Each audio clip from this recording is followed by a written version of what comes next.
రాజకీయంగా చంద్రబాబు నాయుడు స్టైల్ దేశంలో ఇంకెవరికీ సాధ్యం కాదంటే అతిశయోక్తి కాదు. చంద్రబాబుకు పగలుండవు, ప్రతీకారాలుండవు. ఆయన కేవలం రాజకీయాలు మాత్రమే చేస్తారు. రాజకీయంగా తనకు అనుకూలంగా ఉన్నప్పుడు దూకుడు ప్రదర్శించారు. అలాగని ప్రతికూలంగా ఉన్నప్పుడు చతికిల పడిపోరు. ఆయన స్టైలే డిఫరెంట్.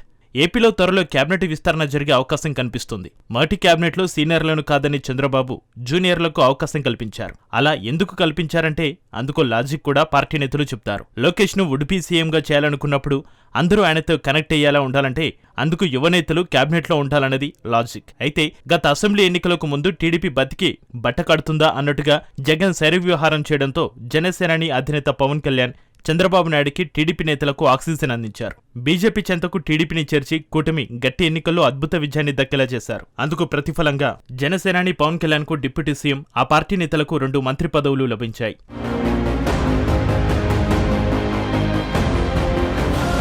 గత ఎన్నికల్లో మెగా బ్రదర్ నాగబాబును అనకాపల్లి ఎంపీగా చేయాలని పవన్ భావించినా అది వర్కౌట్ కాలేదు. ఆ తర్వాత టీడీపీ చైర్మన్ ఇస్తారని ప్రచారం జరిగినా అది కాలేదు. ఇంకా ఏదేదో అనుకున్నారు. కీలక కార్పొరేషన్ కు చైర్మన్ పదవి అన్న ప్రచారం జరిగింది. అయితే అదంతా ఒత్తుదేనని, అసలు కథ వేరే ఉందని తాజాగా తెలుస్తోంది. బీజేపీకి ఇప్పుడు పవన్ కళ్యాణ్ ఒక అద్భుత శక్తిలా కనిపిస్తున్నారు. బీజేపీ వ్యూహాలను పవన్ కళ్యాణ్ తో చేయించాలని కమలనాథులు భావిస్తున్నారు. అదే సమయంలో టీడీపీ విషయంలోనూ బీజేపీ ఇప్పుడు సాఫ్ట్ కార్నర్ ప్రదర్శిస్తోంది. గతంలో ఎక్కడైతే తాము దెబ్బతిన్నామో ఈసారి అక్కడ బలం పెంచుకోవాలని చంద్రబాబు అండ్ కో భావిస్తోంది. మోడీ తొలి టర్మ్లో విభేదాలతో దెబ్బతిన్న టీడీపీ ఈసారి అలాంటి సమస్యలు రాకుండా జాగ్రత్త పడుతోంది. అందుకే ప్రధాని నరేంద్ర మోడీ, బీజేపీ ముఖ్య నేత హోంమంత్రి అమిత్ షాతో సన్నిహితంగా అడుగులు వేస్తుంది టీడీపీ టీం.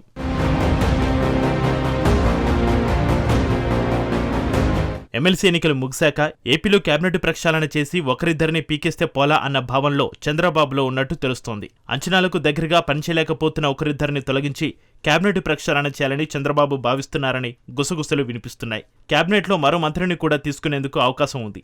ప్రస్తుతం జనసేన కోటాలో 3 మంత్రులు ఉన్నారు.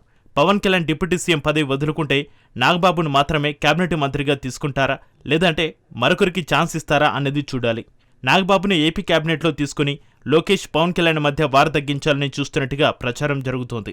లోకేష్ వర్సెస్ పవన్ కళ్యాణ్ అన్న అనవసర గందరగోళం లేకుంటే బెటర్ అని కూడా టీడీపీ నేతలు భావిస్తున్నారు. అదే సమయంలో లోకేష్ కు డిప్యూటీ సీఎం పదవి ఇవ్వడం కూడా ఇబ్బంది అవుతుంది.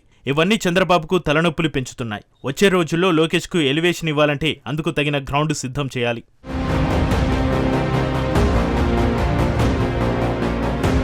పవన్ కళ్యాణ్ సీఎం స్థాయి వ్యక్తి.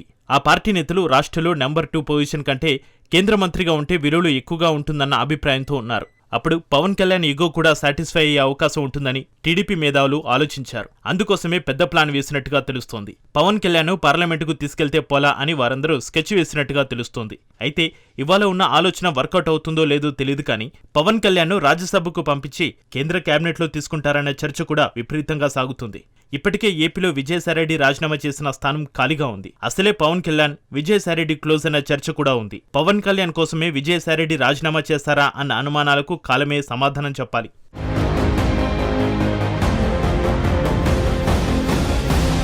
ఇక పవన్ కళ్యాణ్ బీజేపీ ఎన్నికల ప్రచారం కోసం పూర్తి స్థాయిలో వినియోగించుకునే ఆలోచనలో కమలనాథులు ఉన్నట్టు తెలుస్తోంది. తెలుగువారు ఎక్కువగా ఉన్న ప్రాంతాలన్నింటిలోనూ పవన్ కళ్యాణ్ తిప్పాలని పార్టీ భావిస్తోంది.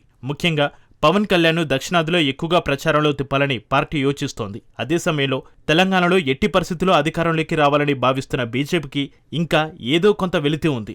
ఎన్నికల్లో ఉత్సాహం వస్తున్నా గెలుపు అంత తేలిక అవడం లేదు. ఈ నేపథ్యంలో పవన్ కళ్యాణ్ వచ్చే గ్రేటర్ ఎన్నికల సమయానికి పూర్తి స్థాయిలో తిప్పాలని కూడా కమలనాథులు భావిస్తున్నారు. మొత్తంగా తెలుగు రాష్ట్రాలపైనే ఫోకస్ పెట్టేలా చేస్తే బీజేపీ తెలంగాణలో పాగా వేయడానికి మెయిన్ థీమ్ గా ఉంటుంది. పవన్ కళ్యాణ్ జనసేనలోనే కొనసాగుతూ కూటమిలో కీలక బాధ్యతలు నిర్వర్తిస్తూ కాషాయ నేతలకు మించినట్టు అడుగులు వేసే అవకాశం ఉంది. ఇప్పటికే పూర్తి కాషాయధారిగా కనిపిస్తున్న పవన్ కళ్యాణ్ ఢిల్లీ సీఎం ప్రమాణ స్వీకార వేళ కూడా ప్రధాని మోడీని అట్రాక్ట్ చేశారు. ఇక హిమాలయాలకు వెళ్తారా అని మోడీ అడిగితే అంతటి హిందుత్వవాదిగా పవన్ వచ్చే రోజుల్లో కూటమి రాజకీయాలు చక్రం తిప్పడం ఖాయమన్న అభిప్రాయమూ ఉంది. ఏపీలో నాగబాబుకు మంత్రి పదవి వెనుక ఉన్న అసలు స్టోరీ ఇదేనా అంటే వామ్మో అనుకోవాల్సిందే. పవన్ కళ్యాణ్ ను ఢిల్లీ పిలిపించే కార్యాచరణ సిద్ధమైపోయింది అనుకోవాలి. కొంచెం తిక్కుంది, దానికో లెక్కుంది. ఇది సినిమాల్లో వర్కౌట్ అవుతుంది కానీ రాజకీయాల్లో ఏ మేరకు వర్కౌట్ అవుతుందన్నది కాలమే నిర్ణయించాలి.